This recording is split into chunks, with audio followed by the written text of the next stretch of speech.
விண்வெளித்துறையில் புதிய வல்லரசாக India உருவெடுத்திருக்கிறது. Aditya L1 விண்கலம் தன்னுடைய இலக்கை அடைந்திருப்பதாக பிரதமர் மோடி பதிவிட்டு இஸ்ரோ விஞ்ஞானிகளுக்கு வாழ்த்து தெரிவித்திருக்கிறார். தொடர்ந்து இப்போ ஆதித்யா L1 விண்கலம் அதனுடைய இலக்கை சென்றடைந்திருக்கிறது. அதற்கு பிறகு அதனுடைய செயல்பாடுகள் அடுத்தடுத்து என்ன மாதிரியான நகர்வுகள் அந்த விண்கலத்தில் இருக்கும், அது நமக்கு இஸ்ரோ விஞ்ஞானிகளுக்கு என்னென்ன மாதிரியான தகவல்களை சேகரித்து கொடுக்கும், அது தொடர்பான விவரங்கள்.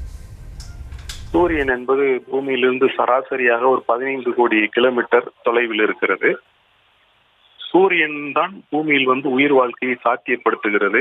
சூரியன் இல்லையேல் பூமியில் உயிரினங்கள் இல்லை என்பது நமக்கு தெரியும். பூமியில் உயிரினங்கள் வாழ்வை சாத்தியப்படுத்துவது மட்டுமல்லாமல் அது ஒரு ஆற்றல் மூலமாகவும் நமக்கு திகழ்கிறது. அதே நேரத்தில் சூரியனில் இருந்து வெளிப்படக்கூடிய சோலார் ஸ்டார்ம் என்று சொல்லக்கூடிய சூரிய புயல்கள், அது சூரிய மண்டலம் முழுமையும் தாக்கத்தை ஏற்படுத்துகிறது. இந்த தாக்கமானது மிக குறிப்பாக விண்வெளியில் ஒரு பாதிப்பை ஏற்படுத்தக்கூடிய சூழல் என்பது இருக்கிறது. கடந்த காலங்களில் அது போன்ற பாதிப்புகள் நேரிட்டிருக்கின்றன. விண்வெளி ஆய்வுகளை உலக நாடுகள் தொடங்கியதன் பிறகு குறிப்பாக இந்தியா போன்ற நாடுகள் இந்த விண்வெளி ஆய்வில் செயற்கைக்கோள்களை செலுத்துவதில் முன்னிலையில் இருக்கக்கூடிய சூழலில் இந்த சோலார் ஸ்டார்ம் என்று சொல்லக்கூடிய இந்த சூரிய புயல்கள் காரணமாக இது போன்று செலுத்தப்படக்கூடிய செயற்கைக்கோள்களுக்கும் அல்லது விண்கலங்களுக்கும் ஏற்படக்கூடிய பாதிப்பு, அதிலிருந்து பாதுகாக்க தேவையான ஏற்பாடுகள் என்பவை மிகுந்த முக்கியத்துவம் வாய்ந்ததாகும். முதன்மையாக அப்படி ஒரு இலக்கை அடிப்படையாக மனதில் வைத்துத்தான் அந்த ஆதித்யா L1 விண்கலம் என்பது செலுத்தப்பட்டது. அதே நேரத்தில் சூரியன் என்பது நமக்கு அருகில் இருக்கக்கூடிய ஒப்பீட்டளவில் 15 கோடி கிலோமீட்டர் தொலைவில் இருக்கக்கூடிய அந்த சூரியன் என்கிற நட்சத்திரமானது நமக்கு உயிர் வாழ்வை சாத்தியப்படுத்துகிறது என்றாலும் கூட சூரியன் குறித்து பல்வேறு புதிர்கள் இருக்கின்றன.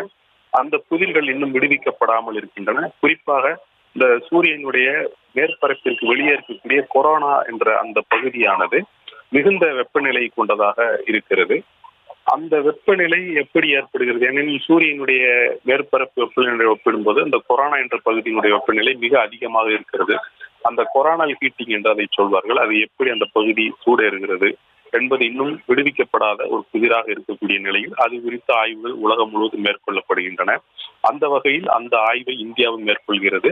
அதுவும் ஆதித்யா L1 விண்கலத்தினுடைய இலக்காக இருக்கிறது. அதே போல ஸ்பேஸ் வெதர் என்று சொல்வார்கள். இந்த விண்வெளியில் இருக்கக்கூடிய காலநிலை என்று அதை சொல்லலாம். பூமியில் இருக்கக்கூடிய காலநிலை என்பது நமக்கு தெரிந்ததுதான்.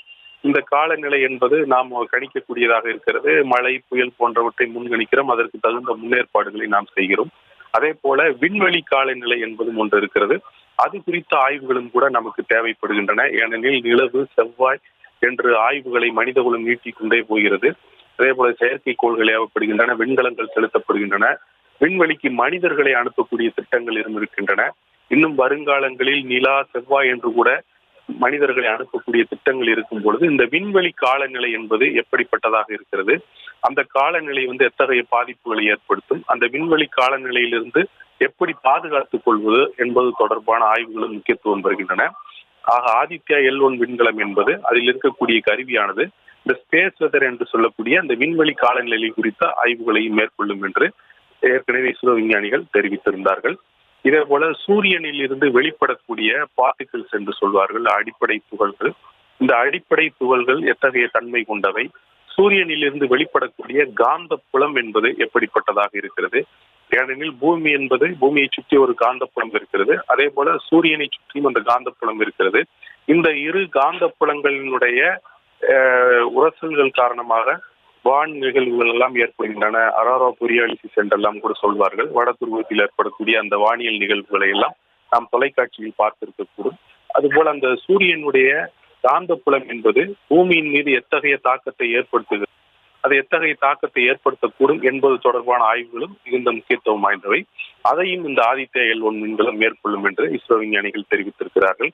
ஆக இந்த சூரியனை ஆய்வு செய்வதற்காகவும் சூரியனுடைய பரப்பு, சூரியனால் பூமியின் மீது ஏற்படுத்தக்கூடிய தாக்கம், செயற்கைக்கோள்கள், விண்வெளி காலநிலையில் அது ஏற்படுத்தக்கூடிய மாற்றங்கள், இது குறித்தெல்லாம் ஆய்வு செய்வதற்காகத்தான் இந்த ஆதித்யா L1 விண்கலம் அனுப்பப்பட்டிருக்கிறது.